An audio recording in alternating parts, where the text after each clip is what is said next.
आपल्या छोट्या व्यवसायाला मोठं करायचंय? चला तर मग एका व्हर्च्युअल सीएफओचं प्लेबुक काय सांगतं ते पाहूया.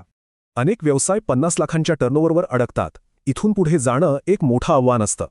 म्हणजे कागदावर तर नफा दिसतोय, पण हातात पैसाच नाही, ही अडचण बऱ्याच जणांना येते. हे बघा, फक्त हिशोब ठेवून भागत नाही, आपल्याला एक आर्थिकदृष्ट्या स्मार्ट बिझनेस बनवायचा आहे.